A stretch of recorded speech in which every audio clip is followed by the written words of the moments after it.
32,000 करोड़ रुपए के इस टीआरपी स्कैम का आखिर माजरा क्या है और अर्नब गोस्वामी के रिपब्लिक टीवी का और इंडिया टुडे के राहुल कंवल का इन सब से क्या लेना देना है, जानने के लिए वीडियो को अंत तक देखते रहिएगा। नमस्कार दोस्तों, वीडियो शुरू करने के पहले ही बता दूं कि मेरा अर्नब गोस्वामी के साथ थोड़ा पर्सनल प्रॉब्लम है। बताता हूं कैसे। असल में मेरी वाइफ अर्नब की ज़बरदस्त फ़ैन है, तो कुछ दिनों पहले मेरी वाइफ के साथ में झगड़ा हुआ। झगड़े में वह थोड़ी ऊंची आवाज़ में बोल रही थी, तो मैंने कहा कि चिल्लाओ मत, मैं तुमसे ज़्यादा चिल्ला सकता हूँ।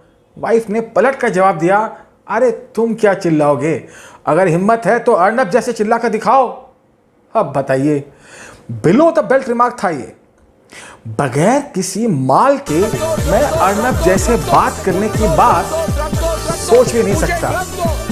तो आप समझ सकते हैं कि इस कमेंट के बाद में मेरे चेहरे पर मायूसी का मातम कुछ इस कदर छाया हुआ था।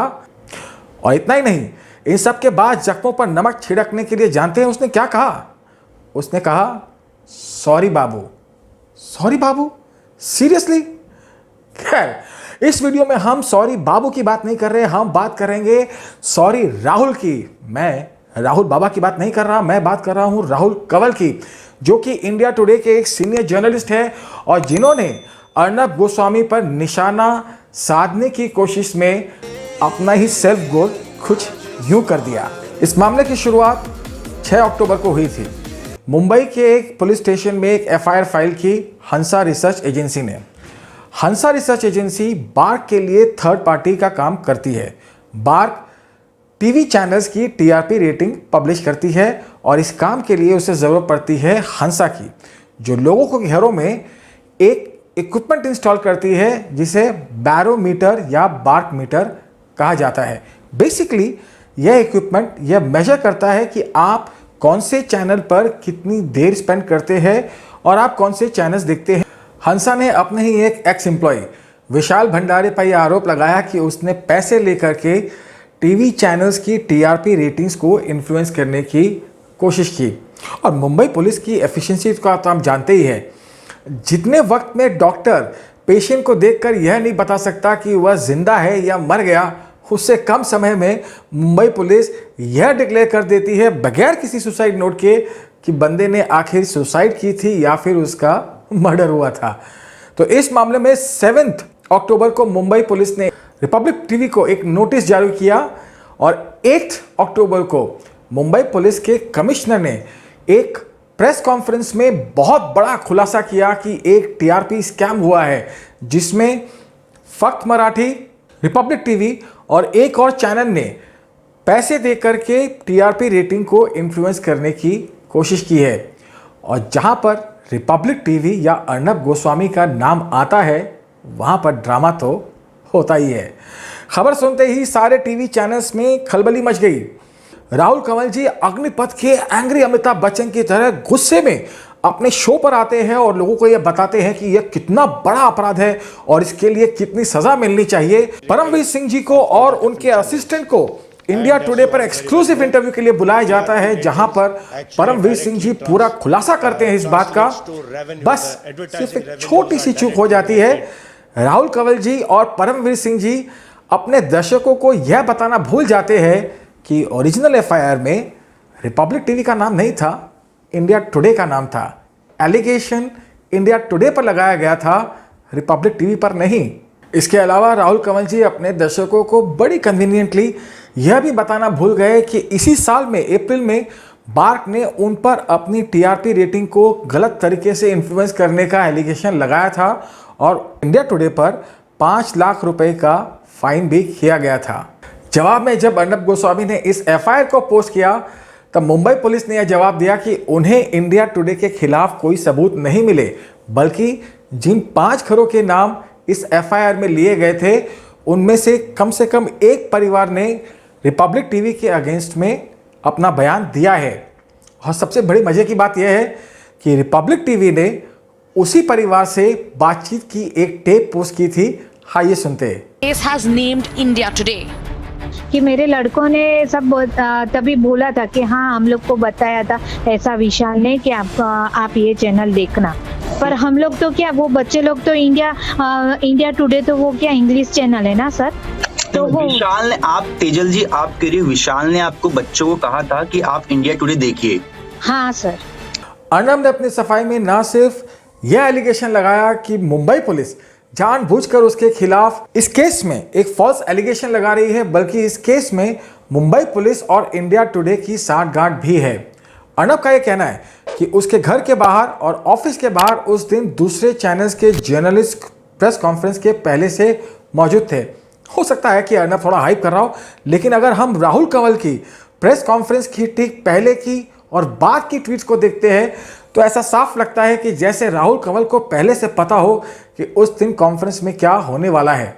और वैसे भी एक कंपनी जिसके ऊपर ऑलरेडी टीआरपी रेटिंग्स को इन्फ्लुएंस करने का इतना सीरियस एलिगेशन लगा हो, वह इस मामले को लेकर के इतना अग्रेसिव कैसे हो सकती है जब उसे ये पता हो कि एफआईआर में उसका नाम लिया गया है, अनलेस उसे ये पहले से मालूम है कि एफआईआर में उसका नाम हो या ना हो, इस बात से कोई फर्क नहीं पड़ता, आखिर में फंसना तो किसी और को ही है। तो जब बाद में इन सारी बातों का खुलासा हो गया कि इंडिया टुडे पर और भी सीरियस एलिगेशंस लगे हुए हैं, तो मुंबई पुलिस ने एक और नई गुगली फेंकी। अब मुंबई पुलिस ने यह बयान दिया कि किसी को भी अभी तक कोई क्लीन चिट नहीं दी गई है।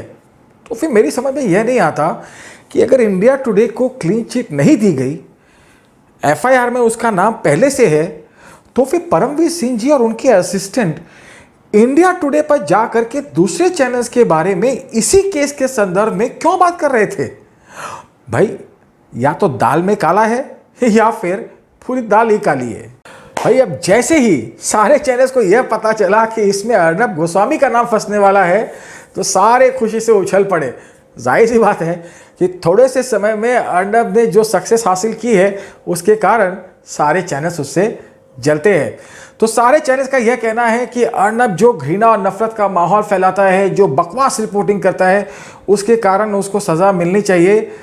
तो मैं आपको बता दूं कि इस केस का जर्नलिस्टिक स्टैंडर्ड से कोई भी लेना देना नहीं है। यह क्वेश्चन सिर्फ एथिकल स्टैंडर्ड का है कि किसी चैनल ने अपने टीआरपी रेटिंग को इन्फ्लुएंस करने के लिए गलत तरीकों का इस्तेमाल किया है या नहीं।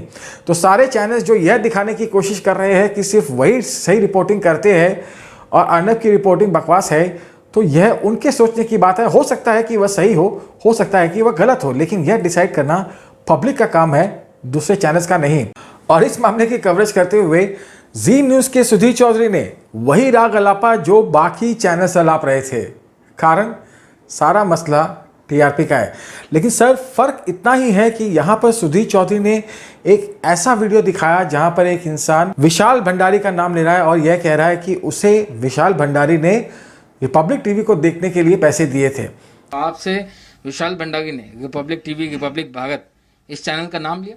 हाँ जी, पर्सनली उसने चैनल का नाम लिया कि आप खास करके प्राइम टाइम देखिए, अर्नब गोस्वामी का एक शो आता है वो आप देखिए, और करीबन 2 घंटा आप दिन में कम से कम चैनल देखिए रिपब्लिक भारत।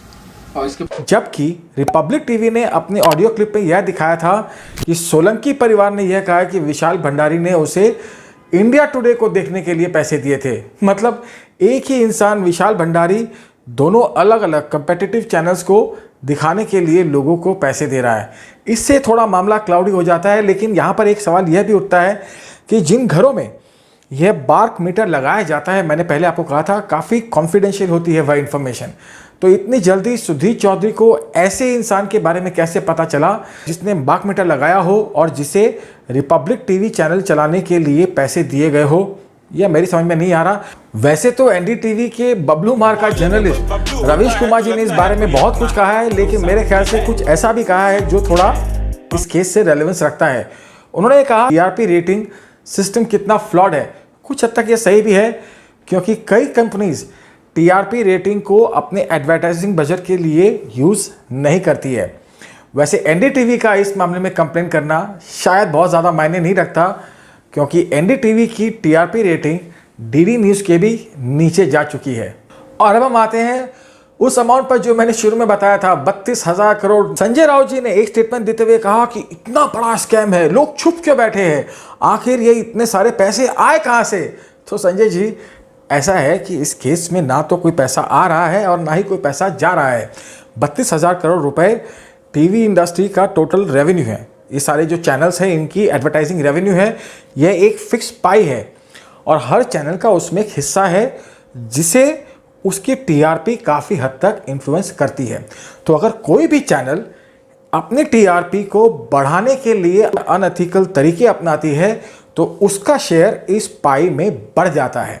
इसका मतलब दूसरे चैनल्स को उनकी टीआरपी, उनकी एक्चुअल टीआरपी के हिसाब से जो शेयर मिलना चाहिए था वह नहीं मिल रहा। तो इसमें ना तो कोई पैसा बाहर से आ रहा है और ना ही कोई पैसा बाहर जा रहा है। जो अमाउंट इन्वॉल्व है एक्चुअली इस केस में वो बहुत छोटा है। भंडारी जी को 50,000 रुपये मिले, हर घर को टीवी चला के रखने के लिए 400 रुपये मिले। मुंबई में टोटल सिर्फ 2000 घर हैं जहां पर इस बॉक्स को लगाया गया है। अगर हम यह भी मान लें कि रिपब्लिक टीवी ने या इंडिया टुडे ने, हम नहीं जानते, जिस चैनल ने भी सारे के सारे घरों को भी अगर अपने चैनल्स को चलाने के लिए 400 रुपये पर मंथ दिए हैं तो भी सिर्फ 8 लाख रुपए पर मंथ की बात यहां पे की जा रही है। तो as a amount of the scam it's not big, लेकिन अपने टीआरपी को इन्फ्लुएंस करना अनएथिकल है और एक क्रिमिनल ऑफेंस है अगर कोई भी चैनल ऐसा काम करता है। तो ऐसा नहीं है कि ऐसा पहली बार हो, ऐसा पहले भी कई बार हो चुका है और कई सारे चैनल्स को बार्क ने दोषी भी ठहराया है, उन्हें फाइन भी किया है और उन्हें कई दिनों के लिए बैन भी किया है। तो इस केस की इन्वेस्टिगेशन जब होगी तो बाकी सारी डिटेल्स भी बाहर आएंगी, लेकिन यह कहना कि मुंबई पुलिस इस मामले के निष्पक्ष भाव से जांच करेगी, ये थोड़ा पचाना मुश्किल है। YouTube पर अर्नब के वीडियोस की पॉपुलैरिटी देखकर यह विश्वास करना मुश्किल है कि उसे किसी भी तरह के गलत तरीके के सहारे लेने की ज़रूरत है as far as influencing the TRP is concern. लेकिन फिर भी इस मामले की पूरी इन्वेस्टिगेशन की जानी चाहिए क्योंकि टीआरपी को इन्फ्लुएंस करना कॉर्पोरेट्स के साथ में फ्रॉड है, यह एक अनएथिकल प्रैक्टिस है और एक क्रिमिनल ऑफेंस है। इंडिया टुडे हो या फिर रिपब्लिक भारत, अगर इस मामले की निष्पक्ष जांच होती है तो जिसने भी यह काम किया है उसे सजा जरूर मिलनी चाहिए। आप इस बारे में क्या सोचते हैं? क्या आपको लगता है कि अर्नब गोस्वामी इस मामले में कसूरवार है? क्या आपको लगता है कि टीआरपी के लिए इस तरह से जनता को इन्फ्लुएंस करना गलत है? अपने जवाब कमेंट सेक्शन में लिखें। अगर वीडियो पसंद आया हो तो शेयर करना ना भूलें। इस तरह के एनालिसिस पसंद आती हो तो चैनल को सब्सक्राइब करके बेल आइकन पे क्लिक करना ना भूलें। मुलाकात होगी अगले वीडियो में, तब तक के लिए